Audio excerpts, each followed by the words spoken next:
श्री गणेशाय नमः। श्री हरि। श्री लिंग महापुराण। 96वां अध्याय। भगवान महेश्वर द्वारा वीरभद्र का आवाहन और नरसिंह के तेज को शमन करने के लिए भेजना।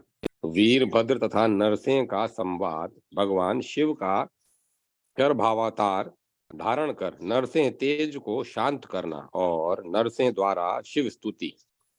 ऋषिगण बोले, हे सुत जी, विश्व का संहार करने वाले भगवान महादेव ने अत्यंत भयंकर तथा विकृत शरभ नामक रूप कैसे धारण किया और उन्होंने कौन सा साहसपूर्ण कृत्य किया, यह सब पूर्ण रूप से बताइए। सुत जी बोले, इस प्रकार देवताओं के प्रार्थना करने पर कृपा निधान शिव ने नरसिंह संज्ञक तेज को नष्ट करने का निश्चय किया और इसके लिए इंद्र ने महाप्रलय करने वाले अपने भैरव रूप महाबली वीरभद्र का स्मरण किया।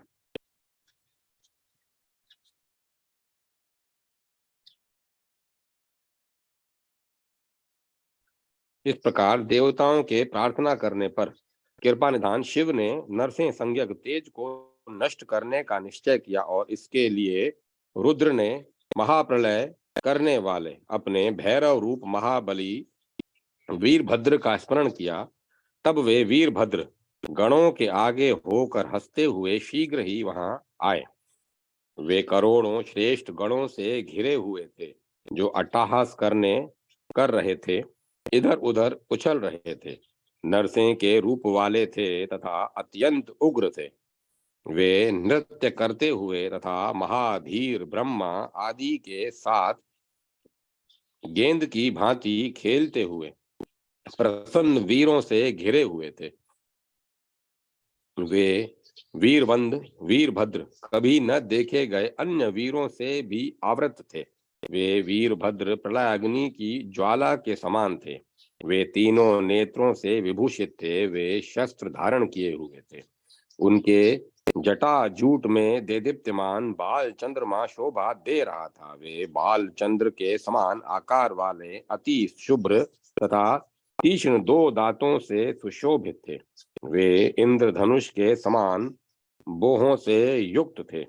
वे अपने महाप्रचंड हुंकार से दिशाओं को बधिर बना दे रहे थे। वे नील मेघ तथा अंजन के समान आकार वाले भयंकर चमश्रु दाढ़ी से युक्त थे। वे अद्भुत रूप वाले थे और अपनी अपराजित भुजाओं से विवाद का शमन करने वाले त्रिशूल को बार बार घुमा रहे थे। इस प्रकार की वीरता की शक्ति से परिपूर्ण भगवान वीरभद्र ने स्वयं निवेदन किया, हे जगत स्वामिन, यहाँ पर मुझको स्मरण करने का क्या कारण है? आज्ञा प्रदान कीजिए और मुझ पर कृपा कीजिए। श्री भगवान बोले, हे भैरव, असमय में देवताओं के समक्ष भय उत्पन्न हो गया है। वह नरसिंह रूपी अग्नि प्रज्वलित हो रही है। इस अति भयंकर अग्नि को शांत करो। उसे सांत्वना देते हुए पहले समझाओ। यदि उससे वह शांत नहीं होती है तो तब मेरे महाभयंकर भैरव स्वरूप को दिखाओ। हे वीरभद्र, मेरी आज्ञा से सूक्ष्म रूप को सूक्ष्म तेज से तथा स्थूल रूप को स्थूल तेज से विनष्ट करके उसके मुख तथा उसकी त्वचा को मेरे पास ले आओ। इस प्रकार आज्ञा प्राप्त किए हुए गणेश्वर वीरभद्र शांत स्वरूप धारण करके वेग पूर्वक वहां पहुंच गए जहां नरसिंह विराजमान थे। तदंतर भगवान वीरभद्र ने नरसिंह रूपधारी उन विष्णु को समझाया और जैसे पिता औरस पुत्र से कहता है, उसी प्रकार ईशान वीरभद्र उनसे यह वचन कहने लगे। श्री वीरभद्र बोले, हे भगवान, हे माधव, आप तो जगत के सुख के लिए अवतीर्ण हुए हैं। श्रेष्ठ ब्रह्मा ने संसार की स्थिति के कार्य में आपको लगाया है। पूर्व काल में अपनी पूंछ में नाव को बांधकर विशाल सागर में भ्रमण करते हुए मत्स्य रूपधारी आप भगवान विष्णु ने जीव समुदाय की रक्षा की थी। आप क्रूम के रूप में जगत को धारण करते हैं और वराह रूप में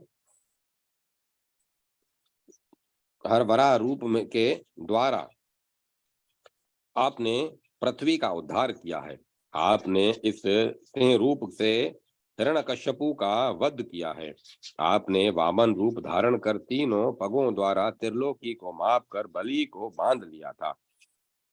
आप ही सभी प्राणियों को उत्पन्न करने वाले सबके स्वामी और अविनाशी हैं। जब जब संसार पर कोई विपत्ति पड़ी है, तब तब आपने अवतार लेकर उसे दुख रहित किया है। हे हरे, हे शिव परायण, आपसे बढ़कर अन्य कोई भी नहीं है। आपने समस्त धर्मों तथा वेदों को उत्तम मार्ग पर प्रतिष्ठित किया है। हे केशव, जिसके लिए आपने यह अवतार लिया है, वह हिरण्यकश्यपु भी आपके द्वारा मारा जा चुका है। अतः हे भगवन, हे विश्वात्मन, हे नरसिंह, आप मेरी उपस्थिति में अपने इस अत्यंत भयानक रूप को समेट लीजिए।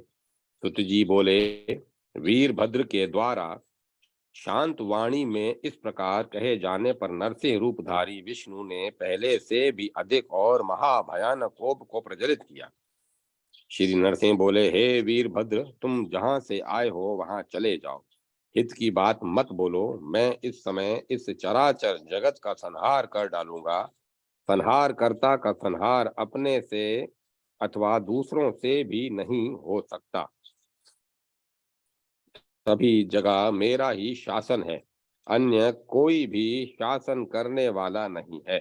मेरी कृपा से संपूर्ण जगत मर्यादा युक्त होकर क्रियाशील है। मैं ही सभी शक्तियों का प्रवर्तक और निवर्तक हूँ। हे गणाध्यक्ष, जो जो विभूति संपन्न सवत्मय श्री युक्त तथा ऊर्जा से परिपूर्ण है, उसे मेरे ही तेज से परिवर्धित जानो।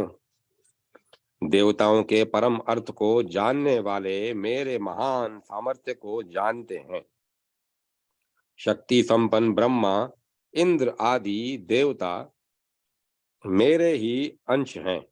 पूर्व काल में चतुर्मुख ब्रह्मा मेरे नाभि कमल से उत्पन्न हुए थे और उनके ललाट से भगवान वृषभध्वज शिव उत्पन्न हुए थे। ब्रह्मा रजोगुण से अधिष्ठित हैं, रुद्र तमोगुण से युक्त कहे जाते हैं।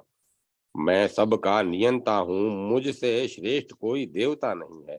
मैं सबसे बढ़कर हूँ, स्वतंत्र हूँ, सबका सृष्टा हूँ, संहार करने वाला तथा सबका स्वामी हूँ। मेरे इस नरसिंह नामक परम तेज के विषय में कौन सुनना चाहता है? अतः मेरी शरण प्राप्त करके तुम संताप रहित होकर यहाँ से जाओ। भूतों के महेश्वर, तुम मेरे इस परम भाव को समझो। मैं काल हूँ, मैं काल के भी विनाश का कारण हूँ। मैं लोकों का संहार करने में प्रवृत्त हूँ। हे वीरभद्र, तुम मुझको मृत्यु की भी मृत्यु जानो।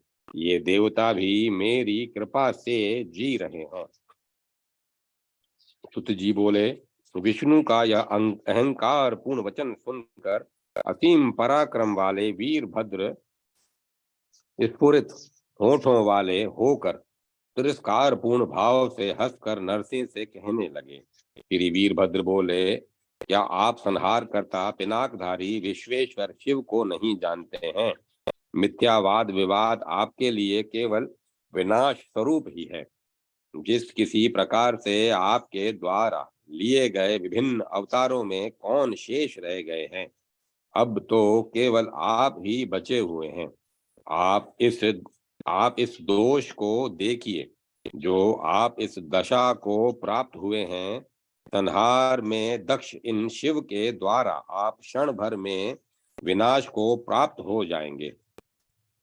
आप प्रकृति हैं, रुद्र पुरुष हैं। आप से संपूर्ण तेज समाहित है। 5 मुख वाले पितामह ब्रह्मा आपके नाभि कमल से प्रादुर्भूत हुए हैं। घोर तपस्या में लीन उन्होंने पूर्व काल में जगत की सृष्टि के लिए अपने ललाट में नील लोहित शंकर का चिंतन किया। तब सृष्टि के लिए उनके ललाट में शंभु आविर्भूत हुए। अतः यह शिव का दूषण नहीं है। महाभैरव रूप देव देव रुद्र का अंश स्वरूप में विनय तथा बल से आपके संहार के लिए नियुक्त किया गया हूँ। इस प्रकार शक्ति की कला से युक्त आप इस राक्षस को विदीर्ण करके संहार के वशीभूत होकर निरालस्य हो गर्जन कर रहे हैं। दुष्टों के लिए क्या किया गया उपकार केवल दुष्टों के लिए किया गया केवल उपकार के लिए होता है। हे सिंह, यदि आप महेश्वर को अपने से बाद में उत्पन्न समझते हैं तो यह आपका भ्रम है। आप न तो सृष्टि करता है, न संहार करता है, और न तो किसी प्रकार स्वतंत्र ही है। आप कुम्हार के चक्र की भांति शिव के द्वारा प्रेरित हैं। कुरुम रूपधारी आपका कपाल आज भी शिव के गले के हार के मध्य स्थित है। हे मुग्ध, इसे आप क्यों नहीं याद कर रहे हैं? इनके उनके अंश से उत्पन्न तारकासुर शत्रु स्कंद के द्वारा आक्रोश पूर्वक आपके वराह विग्रह से दांत उखाड़ लिए जाने से आपको बहुत कष्ट हुआ था। क्या इसे भी आप भूल गए हैं? विश्वेक्षसेन रूप से आप इन रुद्र के त्रिशूल के अग्रभाग से छल पूर्वक जला दिए गए थे। मैंने दक्ष के यज्ञ में यज्ञ रूपधारी आपके सिर को काट दिया था। आपके पुत्र ब्रह्मा का तमोमय कटा हुआ उनका अंशभूत पांचवा सिर आज भी विद्यमान है। क्या आप उन रुद्र के इस बल को नहीं जानते हैं? ऋषि दधीच ने सिर खुजालते हुए आपको मरुदगणों सहित संग्राम में पराजित कर दिया था। इसे आप कैसे भूल गए?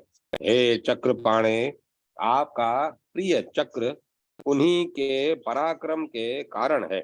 आपने उसे कहाँ से प्राप्त किया? उसे किसने बनाया? यह सब भी आप भूल गए। मैंने आपके सभी लोगों को छीन लिया है और उस समय आप निद्रा के वशीभूत होकर क्षीर सागर में शयन करते रहे। आप सात्विक पालक मूर्ति कैसे हो सकते हैं? आप विष्णु से लेकर तृण पर्यंत सब कुछ रुद्र शक्ति से समन्वित है। मोह को प्राप्त आप तथा अग्नि दोनों ही रुद्र की शक्ति से सामर्थ्य युक्त हैं।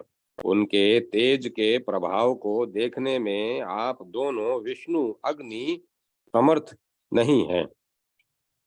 जो स्थूल दृष्टि वाले हैं वे ही विष्णु के परम पद को देखते हैं। स्वर्ग पृथ्वी के वामन रूप से, इंद्र के जयंत रूप से, अग्नि के कार्तिकेय रूप से, धर्मराज के नारायण रूप से, वरुण के भृगु रूप से और चंद्रमा के कलंकित उदर में बुध रूप से उत्पन्न होकर आप परमेश्वर के रूप में प्रतिष्ठित हैं। आप काल महाकाल एवं काल के भी काल महेश्वर हैं। अतः आप शिव के अंश से काल के भी काल होंगे। वे स्थिर धनुष वाले शिव अनश्वर, सबसे अधिक पराक्रमी, वीर, सर्वश्रेष्ठ तथा सबके स्वामी हैं। वे रोग को नष्ट करने वाले भयानक तथा स्वर्णमय मृगाकार पक्षी शरभ रूप हैं। संपूर्ण जगत के शासक न तो आप हैं और न चतुर्मुख ब्रह्मा। इस प्रकार सब कुछ सोचकर अपने रूप को पूर्ण रूप से समेट लीजिए, अन्यथा महाभैरव रूपी रुद्र के क्रोध का शरभ रूपी वज्र आपकी मृत्यु बनकर उसी तरह गिरेगा जैसे पर्वत पर वज्र गिरता है। तुत जी बोले, वीरभद्र के इस प्रकार कहने पर नरसिंह क्रोध से व्याकुल होकर गरजने लगे और तीव्र वेग से उसे पकड़ने का प्रयास करने लगे। इसी बीच विपक्ष में भय उत्पन्न करने वाला महाभयंकर गगनव्यापी तथा दुर्धर्ष शिव तेज उत्पन्न हुआ।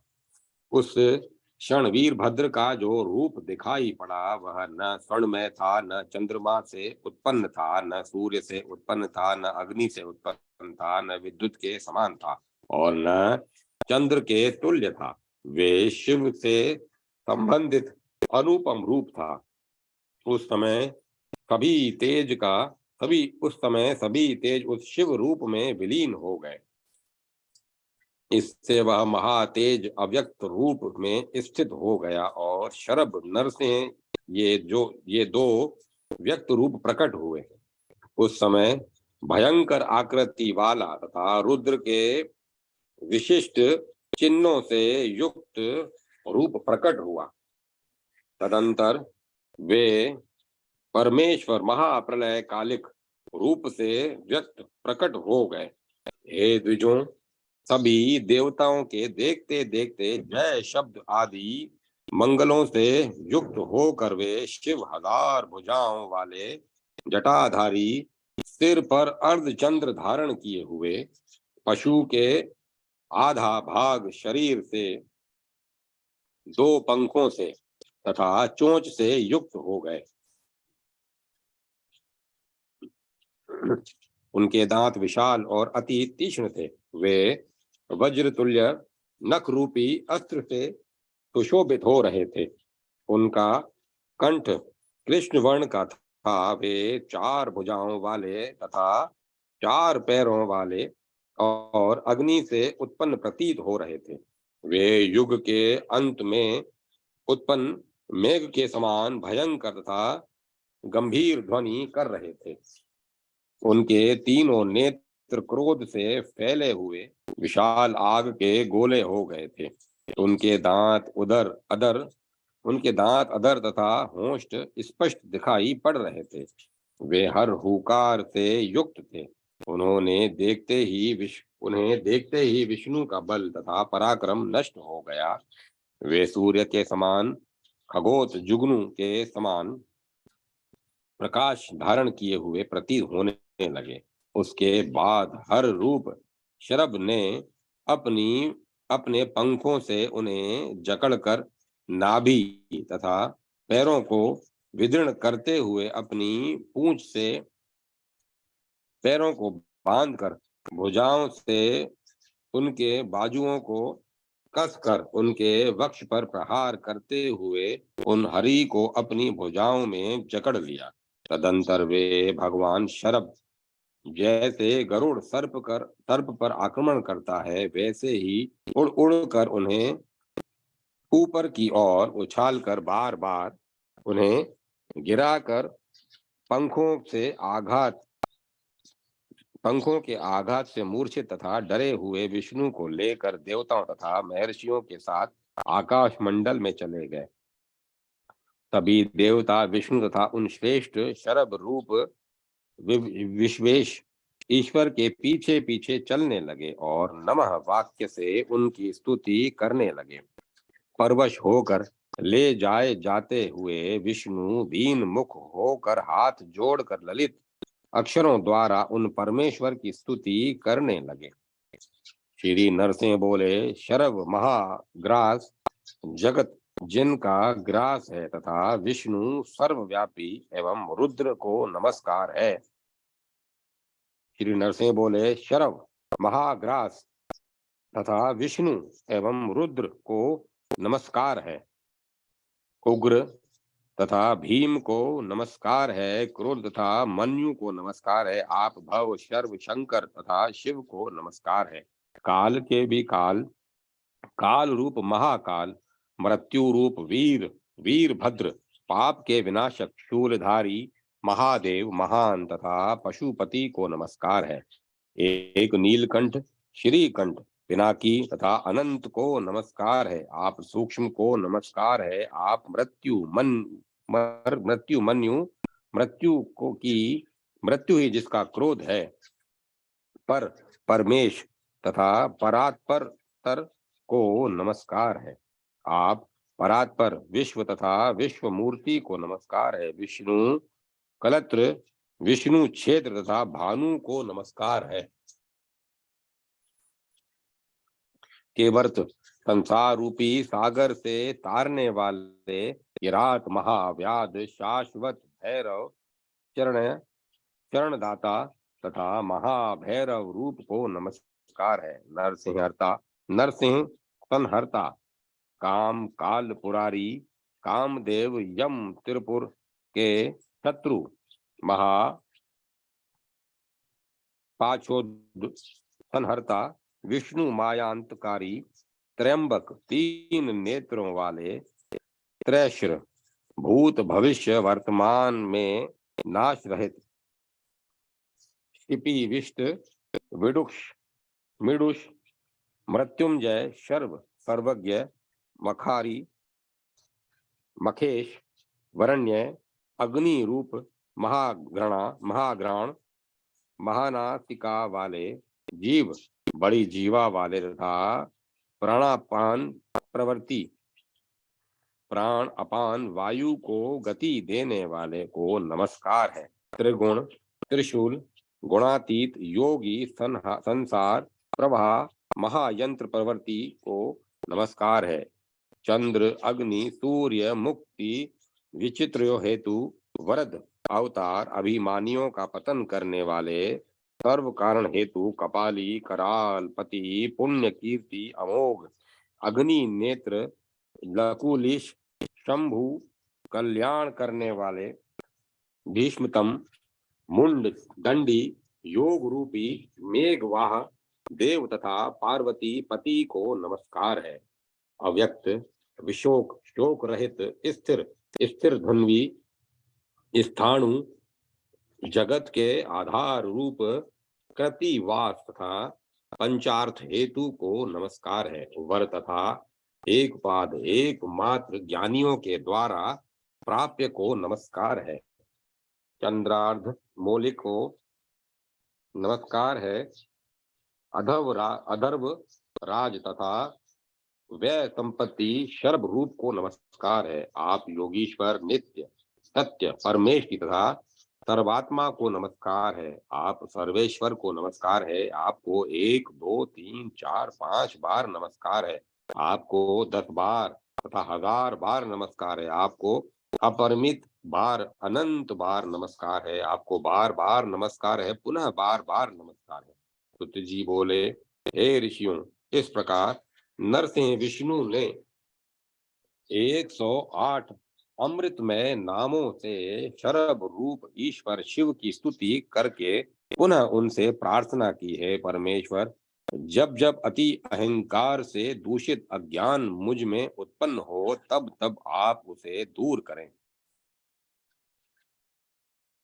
इस प्रकार शंकर से प्रार्थना करते हुए वे नरसिंह प्रसन्न हो गए। तब वीरभद्र ने कहा, हे विष्णु, आप वास्तव में अशक्त हैं और जीवन के अंत में पराजित हुए हैं। इसके बाद वीरभद्र ने क्षण भर में ही नरसिंह रूपधारी विष्णु के विग्रह को बचे हुए मुख वाला करके शेष विग्रह से त्वचा खींचकर उसे मात्र हड्डियों से युक्त कर दिया और इस प्रकार वह विग्रह अति श्वेत वर्ण वाला हो गया। देवता बोले, हे वीरभद्र, ब्रह्मा आदि हम सभी देवता आपकी दृष्टि से उसी प्रकार जीवित हैं जैसे वृक्ष मेघ से जीवन प्राप्त करते हैं, जिसके भय से अग्नि जलती है, साक्षात सूर्य उगता है, वायु बहती है और पांचवी मृत्यु दौड़ती है, वह आप ही हैं। हे भगवान, ब्रह्मवादी लोग आपको ही अनिर्वाच्य चिदाकाश कलातीत सदाशिव तथा भव कहते हैं। आप जगताधार के विषय में जानने में हम असमर्थ हैं। आप हमारे परमेश्वर हैं। आपके रूप लावण्य वर्णन का अंत नहीं है, ऐसा जानिए। हे गणाधिप, सभी विपत्तियों में हम लोगों की रक्षा कीजिए। हे एकादश रुद्र रूप, आप भगवान हर विशिष्ट विग्रह वाले हैं। हे शिव, आपके इस प्रकार के अनेक अवतारों को देखकर हमारा अज्ञान हम में कदाचित संदेह न उत्पन्न करे और आपका ध्यान नष्ट न हो। जैसे गुंजा के महान पर्वत के प्रांत भाग से गुंजाओं की अमित संख्या होती है, वैसे ही आपके अनंत रूप हैं, जिन्हें आप चारों ओर से अप उपहंसरत उपहंसरत कर दीजिए। यह संसार आपके प्रवेश योग्य हो, इसका संहार मत कीजिए। वेद वेता ब्राह्मण कहते हैं कि आप रुद्र के पर अपर दो शरीर हैं, एक घोर तथा दूसरा शिव शांत। उनमें प्रत्येक के अनेक प्रकार हैं। हे भगवान, कभी भी हत न होने वाले महान बल से युक्त आप यहाँ पर हम लोगों की रक्षा कीजिए। आपने अपने ही तेज से संपूर्ण जगत को व्याप्त कर रखा है। हे महेश्वर, ब्रह्मा विष्णु इंद्र चंद्र आदि हम प्रमुख देवता गण तथा अन्य देवता और असुर सभी लोग आपसे उत्पन्न हुए हैं। ब्रह्मा इंद्र विष्णु यम आदि देवता असुर तथा भ्रांत अंतःकरण वाले नरसिंह हरि का निग्रह करके अपने शरीर को 8 प्रकार से सूर्य आदि रूप में विभाजित करके आप सभी का धारण पोषण करते हैं। अतः हे भगवान, अभिष्ट दानों के द्वारा हम देवताओं की रक्षा कीजिए। तत्पश्चात देव वीरभद्र ने उन देवताओं तथा प्राचीन ऋषियों से कहा, जैसे जल में जल, दूध में दूध तथा घृत में घृत डाले जाने पर एक हो जाता है, वैसे ही विष्णु शिव में लीन है, इसमें संदेह नहीं है। हे गर्भ युक्त तथा महाबली नरसिंह जगत का ये गर्भ युक्त तथा महाबली नरसिंह जगत का संहार करने वाले रूप से प्रकट हुए हैं। मेरी भक्ति की सिद्धि की इच्छा रखने वालों को नरसिंह की पूजा करनी चाहिए। उन नरसिंह रूपधारी विष्णु को नमस्कार है। इतना कहकर महाबली भगवान वीरभद्र सभी देवताओं के देखते देखते वहीं पर अंतर्ध्यान हो गए। उसी समय से शंकर जी नरसिंह के चर्म को वस्त्र के रूप में धारण करने लगे और नरसिंह का मुंड उनकी मुंडमाला में मणि के रूप में शोभा पाने लगा। तदंतर विस्मय से प्रसन्न नेत्र वाले सभी देवतागण भय रहित होकर इस कथा को करते हुए जैसे आए थे वैसे ही वापस चले गए। जो मनुष्य इस पुण्यप्रद तथा वेद में श्रेष्ठ आख्यान को पढ़ता अथवा सुनता है, उसके सभी दुखों का नाश हो जाता है। यह आख्यान धन्य बनाने वाला, यश देने वाला, आयु प्रदान करने वाला, रोग रहित करने वाला, पुष्टि की वृद्धि करने वाला, सभी विघ्नों को शांत करने वाला, सभी व्याधियों को नष्ट करने वाला, अकाल मृत्यु का शमन करने वाला, परम शांति प्रदान करने वाला, मंगल कारक, शत्रु समूह का दमन करने वाला, सभी मानसिक रोगों का विनाश करने वाला, बुरे स्वप्नों का निवारण करने वाला, सभी भूत प्रेत को दूर करने वाला, दुष्ट ग्रहों का क्षय करने वाला, पुत्र पौत्र की वृद्धि करने वाला, योग सिद्धि प्रदान करने वाला, भली भांति शिव ज्ञान को प्रकाशित करने वाला, शेष लोक का सोपान स्वरूप वांछित फलों को सिद्ध करने वाला, विष्णु माया को दूर करने वाला,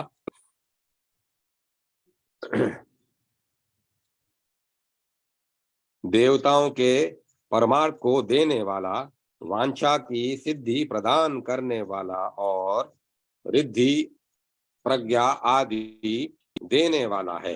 पिनाकधारी शिव के इस शरभ की आकृति वाले श्रेष्ठ रूप को स्थिर प्रज्ञा वाले उत्सुक भक्तों में प्रकाशित करना चाहिए और उन्हीं शिव समर्पित मन वाले भक्तों के द्वारा शिव के सभी उत्सवों में और अष्टमी तथा चतुर्दशी के दिन इसका पाठ तथा श्रवण किया जाना चाहिए।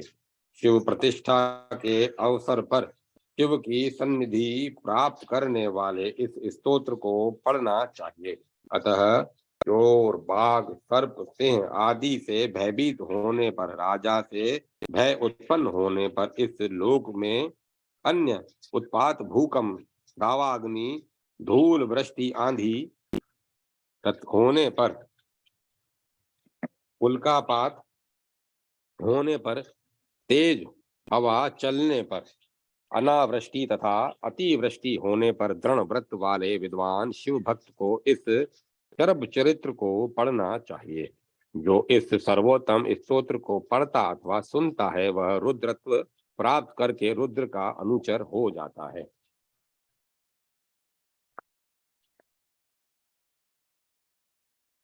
इस प्रकार श्री लिंग महापुराण के अंतर्गत पूर्व भाग में शरभ प्रादुर्भाव नामक 96वां अध्याय पूर्ण हुआ। 97वां अध्याय जलंधर वध की कथा। ऋषिगण बोले, हे रोमहर्षण, हे सुवर्त, सिर पर जटा धारण करने वाले तथा भग के नेत्रों का हरण करने वाले भगवान शिव ने इंद्र के समान पराक्रमी जलंधर का वध कैसे किया, हम लोगों को यह बताने की कृपा कीजिए। सुत जी बोले, हे ऋषियों, जल मंडल से उत्पन्न जलंधर नाम से प्रसिद्ध यमराज तुल्य यह यमराज तुल्य एक असुर था। वह अपनी तपस्या से बड़ा पराक्रमी हो गया था। उसने युद्ध में गंधर्व, यक्ष, उर्ग तथा राक्षसों सहित सभी देवताओं को और अजन्मा भगवान ब्रह्मा को जीत लिया था। देव समुदाय तथा ब्रह्मा को जीत करके वह जलंधर विश्व विनाशक देव देवेश्वर गुरु विष्णु के यहाँ पहुंचा। उन दोनों में दिन रात निरंतर युद्ध होता रहा और उसने मधुसूदन विष्णु को भी पराजित कर दिया। उन देव जनार्दन को भी जीत कर न्याय बुद्धि वाले जलंधर ने ईश्वर शिव को जीतने के लिए दिति के पुत्रों से कहा, मैंने युद्ध में सबको जीत लिया है, केवल शंकर ही अजीत रह गए हैं। हे श्रेष्ठ दानवों, गणेश्वरों तथा नंदी सहित उन सर्व ईशान को क्षण भर में जीत कर मैं तुम लोगों को शिव, ब्रह्मा, विष्णु तथा इंद्र का पद प्रदान कर दूंगा। तब जलंधर का वचन सुनकर वे सभी अधम पापी तथा मृत्यु के दर्शन में तत्पर दानव उच्च स्वरों में गरजने लगे। उसके बाद वह बलशाली जलंधर रथ, हाथी तथा घोड़ों पर सवार शस्त्र युक्त वे उन दैत्यों तथा अन्य सैनिकों के साथ सावधान होकर शिव जी की ओर चल पड़ा। तब मेरु के शिखर के समान स्थित उस दैत्य राज को देखकर तथा उसके अवध्यत्व को दूसरों से सुनकर भग के नेत्र का हरण करने वाले तथा लोकों की रक्षा करने वाले प्रभु शिव ने, जो पार्वती, नंदी तथा गणों सहित वहां थे, ब्रह्मा के वचन की रक्षा करते हुए हंसते हुए उस दैत्य से कहा, हे असुरेश्वर, अब इस युद्ध से कौन सा कार्य सिद्ध होगा। मेरे बाणों के द्वारा छिन्न भिन्न अंगों वाला होकर प्रसन्नता पूर्वक मरने के लिए तैयार हो जाओ। कानों को विदीर्ण करने वाले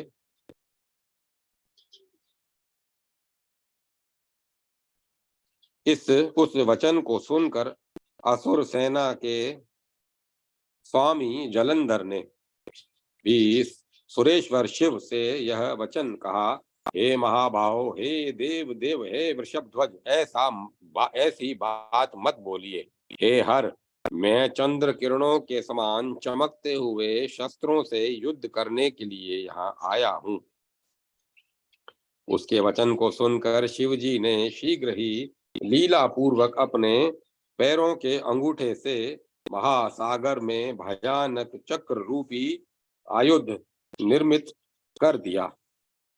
तब समुद्र जल में उस शुभ्र चक्र को स्थित करके और यह सोच कर कि इसके द्वारा तीनों लोक तथा देवतागण मार दिए जाएंगे, दक्ष, अंधक, अंतक और त्रिपुर के यज्ञ को नष्ट करने वाले तथा तीनों लोकों का संहार करने वाले भगवान शिव हंसते हुए कहने लगे, हे दैत्य, हे जलंधर, महासागर में मेरे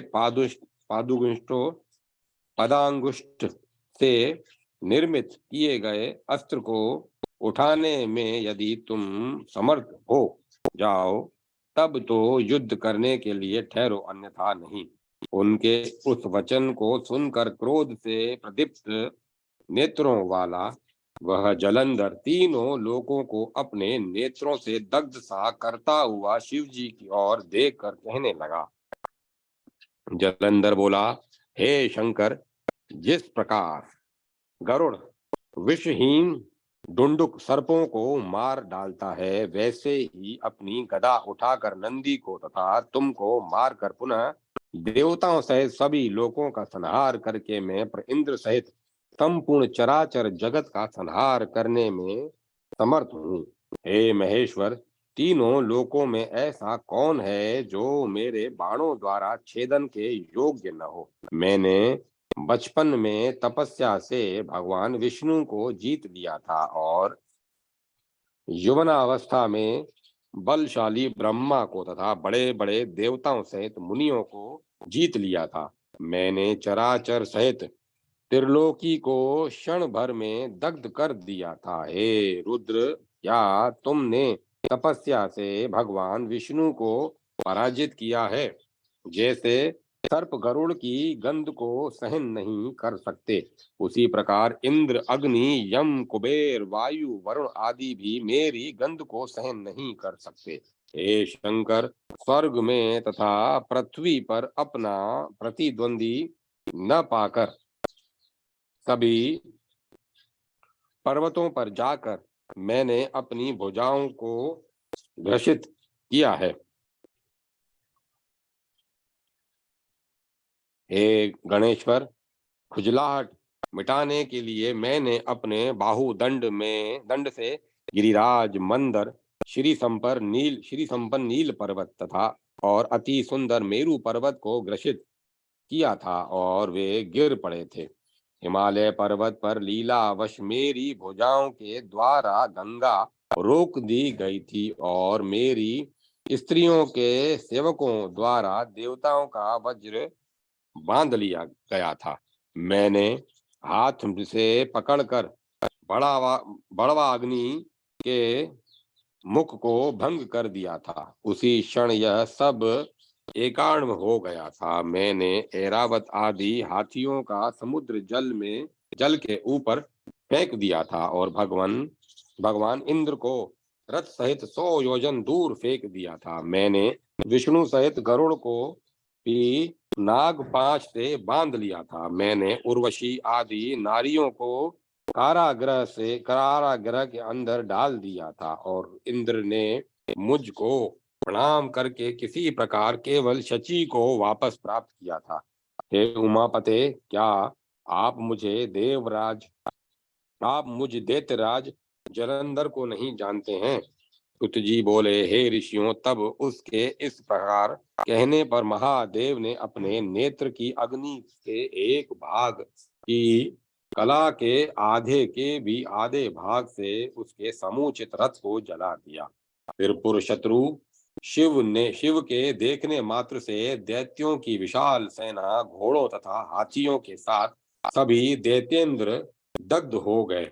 गजों से चारों ओर से घिरा हुआ वह अल्प बुद्धि जलंधर हाथी से उतरकर विनाश के लिए उदत देवेश शिव से बोला, मुझे युद्ध करने से क्या प्रयोजन, क्योंकि मैं देव दैत्य सहित इस समस्त जगत को क्षण भर में नष्ट करने में समर्थ हूँ। अतः हे ईश, मुझे कोई भय नहीं है, किंतु आपसे युद्ध करने की मेरी तीव्र इच्छा है, इसमें संदेह नहीं है। अतएव हे मंदा मद हे मदनारी, हे दक्ष शत्रु, हे यज्ञ शत्रु, हे त्रिपुर शत्रु, यदि भूत गणों नंदी देव समुदायों सहित मेरे वीरों के साथ युद्ध करने का तुम्हारा सामर्थ्य है तो यहाँ ठहरो। महादेव से ऐसा कहकर महादेव के शत्रुओं को आनंदित करने वाला वह जलंधर न तो हिला डुला और न तो उसने युद्ध के युद्ध में मारे गए बांधवों का स्मरण किया। अभिमान के कारण उद्दंड स्वभाव वाला जलंधर भुजाओं से शब्द करके शिव को मारने के लिए उद्यत हुआ और उसने रुद्र निर्मित जो सुदर्शन नामक चक्र था उसे अपने भुजा बल से बड़े प्रयास के द्वारा अपने कंधों पर रखा।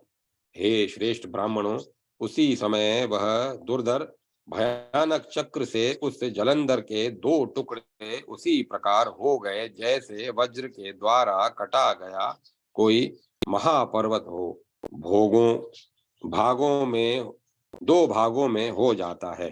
हे द्विजों, वह बलवान दैत्य जैसे अंजन पर्वत की भांति गिर पड़ा। उसके भयानक रक्त से उसी क्षण वह स्थान भर गया। अहो, रुद्र की आज्ञा से उसका सारा रक्त तथा मांस महारोरव नर्क में पहुंचकर रक्त कुंड बन गया। उस समय जलंधर को मरा हुआ देखकर देवता गंधर्व तथा पार्षद महान सिंहनाद करके हे देव, बहुत अच्छा हुआ ऐसा कहने लगे। जो व्यक्ति जलंधर वध की इस कथा को विधि पूर्वक पढ़ता है अथवा सुनता है अथवा सुनाता है वह गणपति पद प्राप्त करता है। इस प्रकार श्रीलिंग महापुराण के अंतर्गत पूर्व भाग में जलंधर वध नामक 97वां अध्याय पूर्ण हुआ।